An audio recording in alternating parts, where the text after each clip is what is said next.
Welcome back to the Seeds of Change. I'm your host, Matt Mills. I hope that whenever you're listening to this, all things are going well, that you've been having a great summer thus far. I thank you for your support. I thank you for always asking where are the episodes and things of that sort. I appreciate it. Before we, get too far, like I said, I hope you've been blessed. And as we get into just a few family announcements or shout outs, since I've been on a little hiatus, I do want to thank God for my wife Whitney first. We were able to celebrate another anniversary, and I don't take things like that for granted because every day is a blessing. So I was glad that I was able to spend time with her, and I'm sure in another episode I'll get into more detail on what we actually did. But just having her in my life is a blessing, and being able to create moments with her is a blessing. We also experienced or was able to celebrate Father's Day, so I do want to acknowledge my father and be grateful for the time that we have and the things that we are able to do and the time that we're able to spend with each other. It is also a blessing. I wanted to thank God publicly because I was able to get into school, which is something I was talking about before, that I was trying to get into Liberty. So things did work out. So I do want to give honor to God for that working out. Also, I do want to acknowledge Pastor Scott for giving me an opportunity to preach on Father's Day, as well as St. Paul for always being welcoming to me and to doing what God has called me to do. So today, I do want to share and kind of discuss just many times it's very easy to get detoured on our journeys or get distracted, or people around us aren't always on board with our plan, or should I say the plan that God has given us. Things that we know we're meant to do and that we've consciously decided with God to do. There are many people around us that question things, that wonder why you're taking the path that you're taking, that they're even doubting why you're moving forward. Even when things aren't going well, they don't even understand the reason why you're still trying, because it doesn't look like things will change. And I want to revisit the book of Mark chapter 5. And the scripture starting at the 21st verse, where we kind of talk about Jairus and his daughter. And in this, of course, he went to Jesus asking for his help to heal his daughter. And to summarize it, in the midst of the journey, they found out that she died. And the thing that's interesting is there were people that come to make the report that Jairus' daughter was dead. The question they pose is, why even bother to teach her anymore?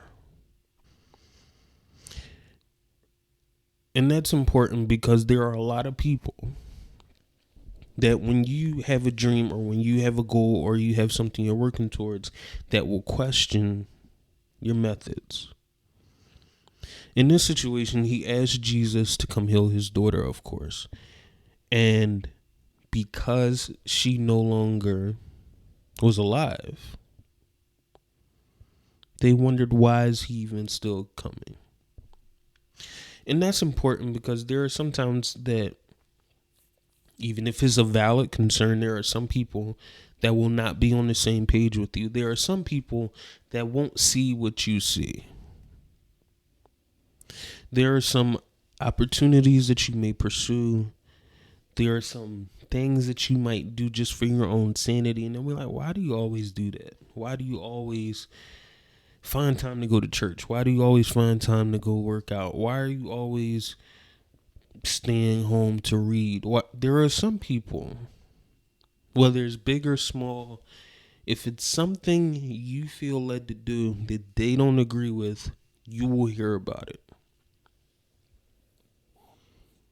But what I like about this story is Jesus' response was, don't be afraid, just believe. And they still went to the house. And the reason that also is important is because he himself did not let go of his faith.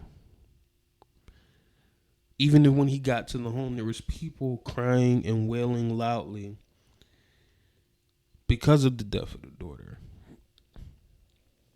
And the point I want you to remember is sometimes you are the one that has to stay focused because it was your dream that God gave you. It was your vision that God gave you. It was your mission God gave you. It wasn't theirs. There are many people that because of what you're working towards or what you decided to do is very unorthodox or it just doesn't make sense. Think about this story. Why would it still make sense for him and Jesus to actually go to the home to see a daughter who's already dead? It's already a little illogical for some of the people back there to even see why Jesus is going to do this miracle, but okay, we'll roll with it because he's done others. But now she's gone. It doesn't make any sense for you to still make this man come to your house to see your daughter when she no longer is with us. That's what the common person would say, that this doesn't make sense. Why are you still there? Why are you still doing this? There is nothing there to save. There is nothing there to live. And I say that because there is a lot of things in our lives. There's a lot of situations in our lives. There's a lot of places that we might find ourselves that we might say there's nothing there to live. Whether it's a relationship, whether it's a church, whether it's a job, there are many things that either we deem or other people will deem a lost cause. That you might deem or other people might deem over. That there is nothing left to salvage. And I want to take a second to encourage you that if you went to God about it, and God gave you an answer by giving you this assignment, I challenge you not to give up on it. Because this man went to Jesus for healing for his daughter. Jesus agreed to go and went. And even after she died, he stayed the course. There are going to be people in your path that will try to deter you from your course, that will challenge your reasoning. There might even be people around you in multitudes that are bringing negative energy that combats what your goal is.